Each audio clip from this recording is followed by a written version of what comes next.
Thank you for watching us on YouTube. But did you know that if you're on the go, you can get the full show as a podcast now?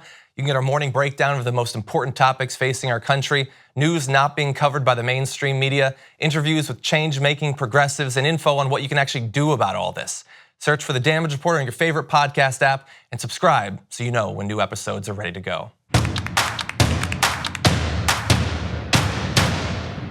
I do want to talk about Colin Kaepernick because we had two pieces of news. Last week, an arbitrator ruled that Colin Kaepernick's collusion grievance against the NFL could go forward. That was certainly not good news for the NFL. More bad news for them. Nike has made him one of the faces of their new Just Do It anniversary campaign. This tweet, you'll see an incredibly retweeted tweet that Colin Kaepernick put out saying, "Believe in something, even if it means sacrificing everything." And that quote is tailor-made to accomplish two goals. One, to inspire people who actually have difficult lives, and two, to enrage every right-winger in the country. It's not the intention. Ben Shapiro's face melted when he read that. What has he sacrificed? He has sacrificed something, actually, his career, effectively. His name in the face of many people. And many other people, thankfully, have stood alongside him or knelt alongside him in this case. But on the other side, there is little they despise more in this country than the peaceful protest of an African-American social justice warrior, or whatever you want to call it at this point. So what do you think about Nike starting this partnership?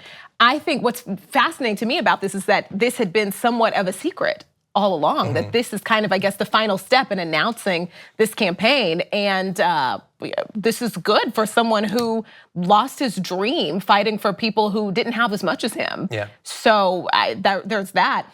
Also, Nike is a major company, something that a lot of people who are protesting this announcement seem to not understand. They're a massive company, and we have seen massive companies make huge mistakes. Nike doesn't so often do that. And they know that Colin Kaepernick is a very polarizing figure these days. Whether you like him or not, there are people on both sides for whatever ridiculous, reasoning they may have to not like him. There's a large group of people who don't like him and don't want anything good to happen to him. And Nike knows that. This is well thought out. I think the idea that people who are cutting the Nike swoosh off of their socks seem to think that this is, we're surprising this massive company, but no. And I think if someone pointed this out, and I thought about it and did a little research on this, Nike is focused on, this is the 30th anniversary of this campaign. And Nike is focused very obviously on fans and customers in the next 30 years, not the past 30 years. And when you think about that, that reminds you of teenagers, young sneakerheads. They like, in LA, they call them hype beast. And they like Colin Kaepernick. Yeah. Do you know, you're really proud that you knew what a hype beast is? Hype beast is my middle name, actually. John Hype Beast Idarola. I can barely get through that. But these are the fans that... Yeah, the older people who are protesting the NFL, they're wearing New Balance anyway. Right. They're not wearing the Nikes. Or talking about how they would rather wear their Converse than Nike and don't even realize a hype beast knows that Nike also owns Converse. As we all know. See, we all know. Yes. But, and also this is not the first time recently that Nike has been a part of a social justice campaign. Look what they just did with Serena. Oh yeah, that's true. This was just days ago, Yeah, and they're showing a willingness to stand beside these inspirational figures, even if there's the threat of some sort of protest.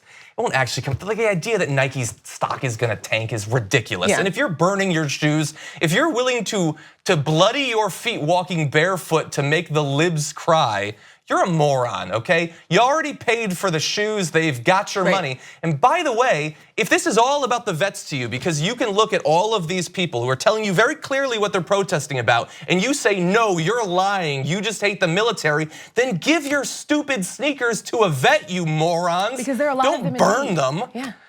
God, they're so stupid. Can we just put up really fast the second image? Jordan, a friend on Twitter, he tweeted out, in true American fashion, I just drone striked my Nike shoes, an animation of a drone strike hitting it.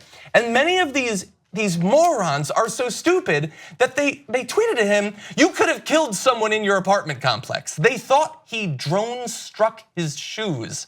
Our country has lost its mind.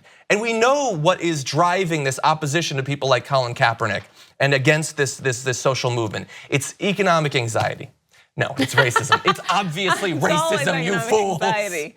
Always. Okay, I wish but listen, Nike knows where the money is at. The money is with young people who want to fight for civil rights. Yes. The money is with young people who like these massive figures like LeBron, like Serena, like Colin Kaepernick, who are standing up and using their voice for people who don't have as much as them. Even at risk to their own wealth and career. Exactly, and that's where the money is. This is a business. This is a business. This is a Nike executive saying, you know what?